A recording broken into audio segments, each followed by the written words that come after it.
No. Okay, take two. Actually, so I'm gonna go off of Cocaine Roach. Like, what made you want to do Cocaine Roach? Well, I went to go see Cocaine Bear, and it was entertaining. And then I saw a movie called Cocaine Shark, and Huh? yeah. And then I saw a movie called Cocaine Cougar, and then I saw a movie called Cocaine Crabs from Outer Space.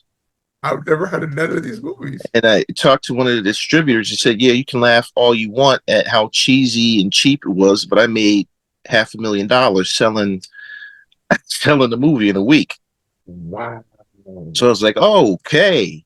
Who is this? That's crazy. So I Because I went. know there's Sharknado and stuff like that, Yeah, and I'm like these see, ideas that come out. I'm like, wow. the thing with these drug induced animal movies is there's a story, but the gimmick is wrapped around the story. So if Right. you out the cocaine bear or the shark or whatever, there's no story. The whole movie falls apart. Yeah, it really does. So I did the opposite. I had the gimmick and I wrapped the story around the gimmick. So if we took the cocaine roaches out of the story Mhm. still works. The movie still works. Is it streaming anywhere, or I, are you I still? just signed the distribution deal 2 weeks ago. It's gonna be on Tubi or It's Prime. it's going to be probably everywhere except Netflix. So why not Netflix, or what happened? Well, Did it? the people I'm going with, they don't have a relationship with Netflix. Oh, okay. Yeah. And like, cause I remember, what was it? I remember, I was shadowing you on Soul Cage. Hmm. Um, so like, as far as directing, like, were you taught as far as, because like, I know I'm learning from you as far as directing and how precise you are, and you're like, okay, we're gonna go with this. Okay, I don't want this. What made you want to be a director? Because I know I'm getting ready to be a director pretty soon, and I'm like sweating, sweating bullets. I think at one point you have to look at progression. Okay. So from an actor producer, I wanted to progress. I'm like, am I just gonna? Because if you look at the entertainment industry, especially black folk in the entertainment industry, if you're just Yeah. once you hit a certain point, certain age, certain number of movies, you're done. Then what? Yeah. Cause like I see cause I know Wesley Snipes and I know they're talking about bringing back Wesley Snipes after the Deadpool movie and giving him like a proper send off and stuff like that, and researching about black folks, about us in the entertainment industry, and they're like, it's like we don't really get the proper dues that we're supposed to I have. mean, look at all of the people, and I learned this from because I know some of those folks from the what they call the black exploitation era. I like to call it the black Renaissance era. But look at a lot of those actors and actresses. Um, Now that the era is over, where are they? They're not really doing much. They're not really doing much. Those that are still with us, Right. where are they? Yeah, they're barely even getting any deals anymore. No, no. See, but if you're a director, Right. sir, you can do what you want whenever you want. Right. Nobody tells you that your time is up or we don't need you anymore. Yeah, I've been listening about a lot of like I said, getting into the industry. I'm doing my research and homework about what happened and about living single, about what happened to living single, and they were going against friends, and the cast from Living Single were in one lot, cast of friends were in the bigger, better lot. I'm like, this really happens. Yeah, it happens. It happens. What was not to be a David Downer? What was like the most tragic thing that ever happened on set, or like the most things like, you know what, let's just call it a day, or Uh, something. I did a movie called I Am Nine. Turned out to be a action short because we just didn't have enough time, et cetera, and so forth. But that was a big learning process, learning curve for me. Was Right. the way I felt as they should have been in place. Um, so that was a very challenging experience. Um, but we finished what we did and made a terrific action short out of it. Are you planning on making any more action short or action? Movies, action Yeah. movies. Yes, yes, that's my primary bread and butter is action films. But I don't want to be pigeonholed to just action films. So I want to like Right. approach is a kind of drama comedy. How'd you come up with the roach part? It's real simple. Okay, let's look at these drug-induced animal movies. You got like Right. bear, the shark, the crabs. How many times are you and I gonna run into a shark or a bear? Maybe a crab at a buffet, you know. Yeah. But now, I I times, barely go camping, so yeah. Now, how many times are you and I gonna see a roach? um every once in a while, because I live in an apartment, so There you go. So we can identify with that, right? okay. To a point. To a point, we can identify with that. Everybody Right. in America has at least seen a roach or two. You know, Yeah. A lot. so My last apartment, I couldn't go into the kitchen without seeing a roach somewhere. see, so That's that's so. What is your next big movie or your next big thing that you plan on doing? I am actually flying up to Baltimore next Thursday to direct a movie called Loyal Justice. So Ooh, it's starring Willie the Bam Johnson. He's one of the most renowned kung fu practitioners yeah, in America. He was on the TV show back in the day, the WMAC Masters. yeah. I used to watch that. Yeah, before the Power Rangers, there was a WMAC Masters. So I him used and to watch that religiously. Like, mommy, wait. Like, turn. No, I never got to see the ending of it. That's the thing. I never got to see the ending of it. so that's what we did to do. So I have that schedule. I'm also shooting another drug induced animal movie called Mosquito. Oh, oh, I gotta see that one. I seen Soul Cage. I liked it. It had a different feel to it. And I was like, so this is different. I was trying to see what so I was trying to see what I was trying to see if I can see myself in the fight scene. I couldn't see myself. I'm too dark. That was written by Jim Meyer. Right, So we did what we could on that. right. Had a lot of challenges in that movie, but we got it done. I And that's remember telling me about that. and yeah, Soul Cage, and so I'm doing Mosquito and a movie I'm also doing almost simultaneously. It's called Mama Don't Take No Mess. Uh-oh. Yeah, The flashback already. there it is. All right, and right now, if you've done your homework, you know who Jane Kennedy is, and we have temporarily um, have her as one of the uh, stars in the movie. You said Jane Kennedy. I've heard of her. I just can't remember place her face. I've heard of her names religiously, like constantly. Look her up when we're done here. I definitely will. So back to the martial arts. So how long you been like before we didn't get recorded? How long you been doing martial arts and like what made you stick with it? Well, I've been doing martial arts since I was about 8 years old. Wow. I stuck with it because it's a part of who I am. Yeah. Yeah. You said out of your laugh a lot. Yeah. I remember back in the last time I took martial arts was back in 2013.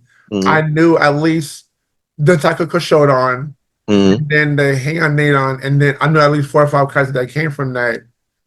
And then after that, I forgot all of it except for one, except for the very first one.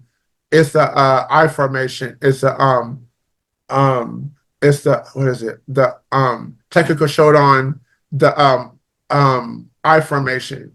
And I'm Mm-hmm. like, I actually want to I because and also I found doing martial arts is meditation too. Yeah. Yeah. It's not about fighting all the time. People like Yeah, they take martial arts for self defense. So I got what I want out of it, and then they go on about their business. But a true martial artist. It becomes a part of who you are, yeah. what you do. You know, it just becomes you. So Have you thought about making a movie kind of like the Karate Kid? I actually have a script called Sensei.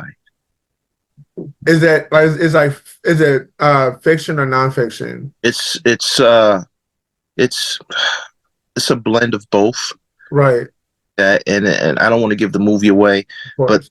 centers on the relationship between a martial arts teacher and his student.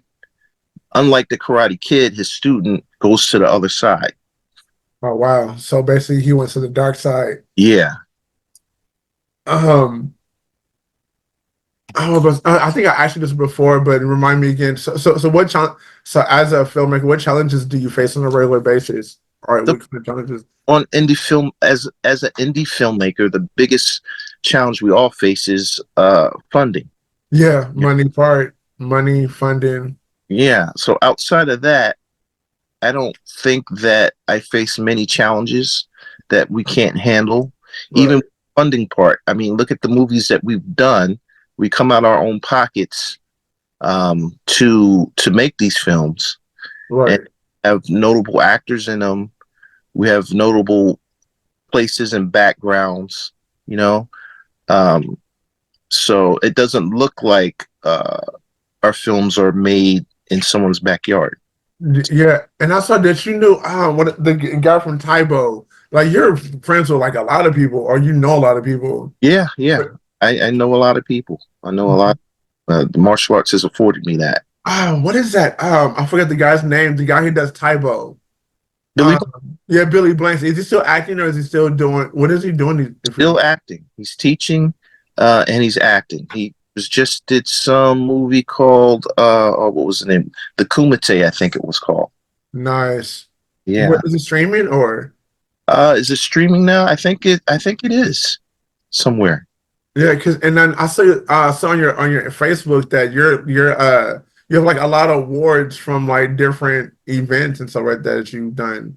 Yeah. So my martial arts career, I am a five-time world champion in sport karate. I'm Nice. a world kickboxing champion, and so it's afforded me the opportunity to been blessed with awards and accolades from different organizations, and there it is. Yeah, Um, and did you know that I was watching the 75th awards on Amazon Prime. I'm finding out that everything's changing now. You can yeah, actually now get awards from like YouTube channel from your YouTube channel and your Facebook channel now. yeah, yeah. I see that. And like, are you planning on like entering your films into like the IMDb to like trying to get awards from like? Not necessarily so. I generally enter my films in film festivals to measure where it is compared to other films. That makes sense. My next film, if I have to do this better or this different, et cetera, and so forth. Now, we did a film, Mad as Hell, Yeah, yeah, I forgot about that one. How was that? with the original G-Man of hip hop, with Cinda Williams, with Gary Turner. And we won a collective, let me get this right, a collective 32 awards, 32, yeah, Wow. awards. For music, for acting, for cast ensemble, for directing, the whole nine across the gamut. So that was a pretty successful movie as far as going on the film festival circuit. Yeah, cause I'm on Tubi all the time and I'm like watching movies. I'm like, I know Robert Parham has Jackson Bolt, he Mhm. has Soul Cage. I'm like, is Madisel streaming now or Yeah, can yeah. It's it's on stream. Tubi or It's on Tubi. It's on Amazon. It's on okay. Sumo, Plex, Peacock. Okay, yeah, cause I hear a lot about Madisel and I just got done talking to Nakia Hmm. a few weeks a few sorry, stuttering. A few weeks ago, and she was telling me that she has an agent now. I'm like, okay, that's awesome. And Yeah. how's it working with her, if you don't mind me asking? She's doing good. Nakia is improving as an actress. Her opportunities as an actress are getting bigger. We did a movie called The Thirst, and she Oh, has a big role in that. that's Uh, cool. and like I said, the movie we're doing, Mama Don't Take No Mess, she has a big role in that. I heard about that one too. So, yeah. Yeah.